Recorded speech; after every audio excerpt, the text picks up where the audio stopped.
It began, as always, with the desire for power. The need to conquer, the hunger to consume. Inevitably, this led to conflict.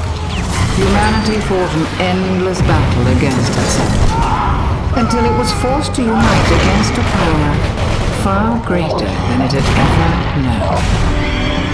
The original Gears of War is a great game. It took me a while to really appreciate it and its grim style and atmosphere, but it's a solid and fun shooter.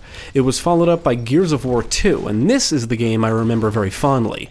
Even though I wasn't the biggest fan of the original at the time, my friends were huge fans, and naturally were hyped about 2. And I guess I got all caught up in the hype because I remember pre-ordering it either the day before release or the day of. We all went to the midnight launch at GameStop together, and I remember the line being rather long, complete with fans dressed in Gears garb, and one little girl dressed up as Carmine. Are you Sergeant Phoenix? Delta Squad? I'm your new trainee. And green as grass by the looks of it.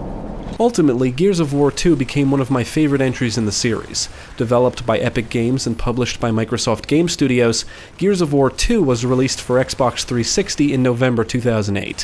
For this review, I played the game on a Series X. Players are once again put in the shoes of Marcus Phoenix as he leads Delta Squad on an assault in Locust territory. This review will contain some spoilers, so if you're sensitive to spoilers, now is the time to stop watching. You have been warned.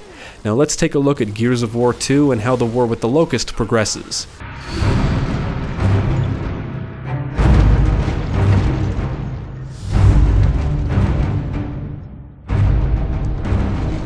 The story opens with Gears mobilizing to assault the Locust directly in their underground tunnels. As Marcus Phoenix and the rest of Delta Squad search the tunnels, they discover that the Locust are using a giant worm to sink human cities. Much like the first game, the plot in Gears of War 2 is very militaristic and straightforward. It's mostly about the war and doesn't dig too deep into the characters. However, the writing does add some drama with the subplot involving Marcus's friend Dom searching for his missing wife.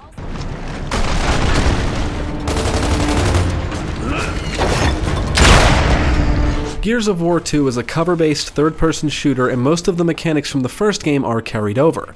You can walk, roadie run, roll, mantle over obstacles, snap to cover, move from cover to cover, and blind fire. The command system was scrapped, and now when you fall in combat, friendly AI squad members can revive you on any difficulty lower than hardcore. Speaking of the AI, friendlies will shoot at and kill enemies, and on the normal difficulty they didn't fall nearly as often as they did during my time with Gears of War Ultimate Edition. Gears of War 2 does support cooperative play, and while I played through the campaign solo for this review, I have played through it cooperatively at least once before and remember it being a blast.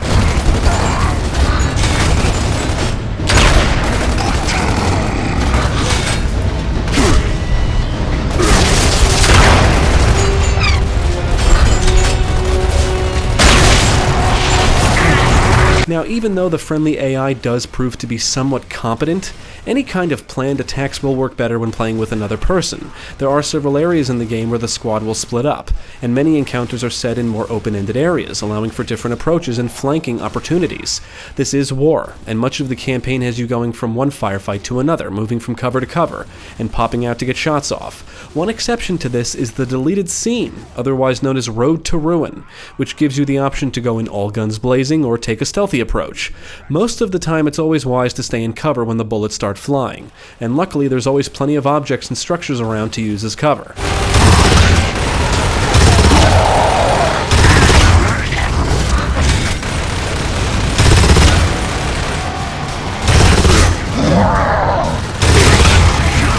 Most of the weapons from the previous game do make a return along with the active reload system, and Gears 2 introduces some cool new firepower like a flamethrower, and heavy weapons like a mortar and the mulcher, which is basically a chain gun that can be mounted to objects for better accuracy. You can throw ink grenades, which release poison gas, and even set them down like traps, and stick frag grenades to surfaces. All weapons do have good feedback, and slicing through foes with your Lancer's chainsaw is still a sweet sight to behold. In general, the gore effects are awesome, which makes the combat feel both brutal and satisfying.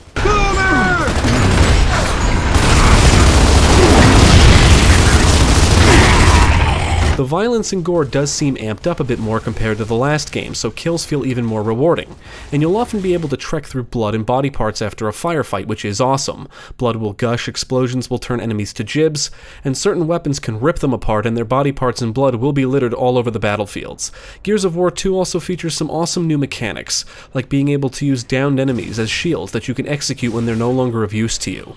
You can also enter chainsaw duels with any enemy that wields a lancer, although for some reason I had a difficult time initiating a duel this time around, but I was able to capture this clip of two bots going at it in a multiplayer match. Nothing but bits. The Gears of War 2 campaign feels bigger in scale than that of the first game. You'll travel to a good variety of locations, take part in cool set pieces, and blow away tons of Locust. Most of the enemy types from the previous game do return, along with new foes like Maulers with shields, Tickers, which are used as mobile landmines, Cantus, which can reinvigorate downed allies, and Beast Riders, which are Locust-riding creatures called Blood Mounts. Much like the friendly AI, enemies can revive downed allies, which I saw them do often during my brief time on the insane difficulty. Other than being more challenging on the higher difficulties, in general, the Locust aren't always the brightest bulbs, but they do put up a good fight.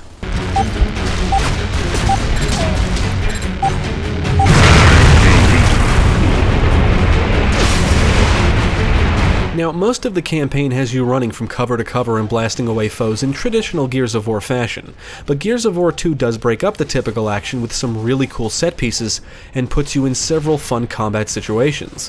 For example, you'll get to ride a Reaver and a Brumach, drive a Centaur up a mountain, and defend a raft from enemy gunboats. Outside of the cool set pieces, many encounters are simply set in interesting and atmospheric environments. You'll engage foes across a sunken and destroyed city, defend a city from attacking Locust, and shoot your way through a razor hailstorm.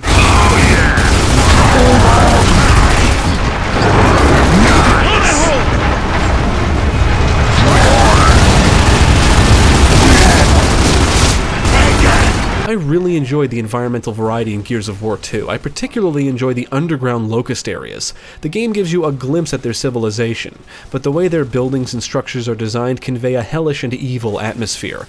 But interestingly enough, I don't think Gears 2 conveys the same type of grim atmosphere as the first game.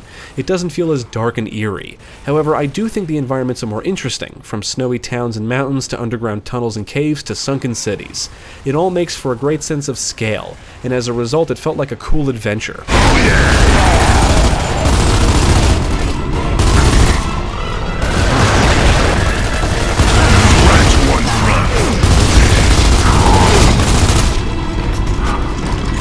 In addition to the campaign is the game's multiplayer. Gears 2 introduces some new multiplayer game modes, and even lets you play against bots. I was unable to find and join any co-op games or online matches, but I did play through some matches with bots.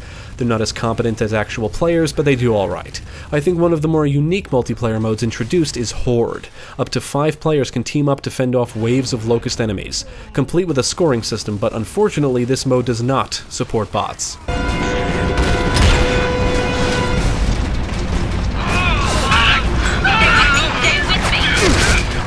Gears of War 2 is one of many games that was enhanced for the Xbox One X and can be played in 4K. The presentation will look dated at times, but it never looks terrible. I did witness some pop-in here and there and some blurry textures at certain points, but other than that I have no major complaints with the presentation. In fact, many of the backgrounds and destroyed landscapes still look impressive and beautiful. The environments showcase a good amount of detail and the visual and gore effects still look pretty good. The soundtrack contains a lot of orchestral tunes that range from dramatic to more ambient, and fit the action and situation as well. The audio work in general is pretty good. I really enjoy listening to the Locust growl, snarl, and speak in their monstrous voices. On the technical side, I encountered no major issues.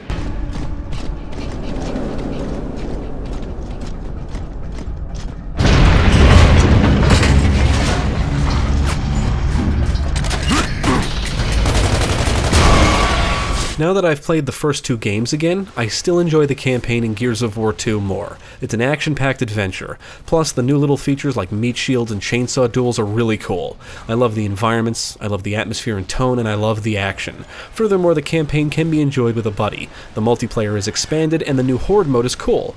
Other than the final boss, if you want to call it that, being a joke, I have no major issues with the campaign or the gameplay in general. That said, if you didn't like the first game, I don't think you would care for this either. Underneath the surface, Gears of War 2 is simply more of the same. It's the same cover-based third-person shooter gameplay that was present in the first game, but the environments, set pieces, and situations the game puts you in make everything feel more exciting. At least I think so.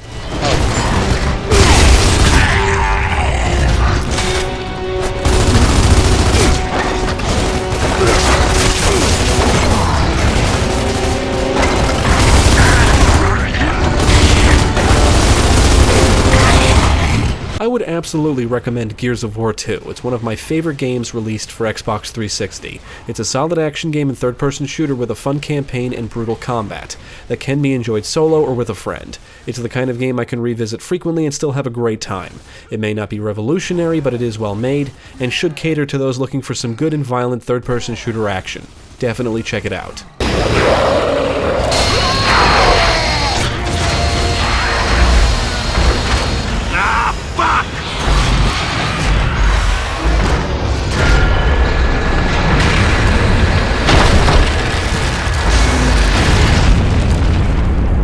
Thank you for watching. If you enjoyed this video, check out the rest of our channel, follow us at the links below, and you can also support us on Patreon.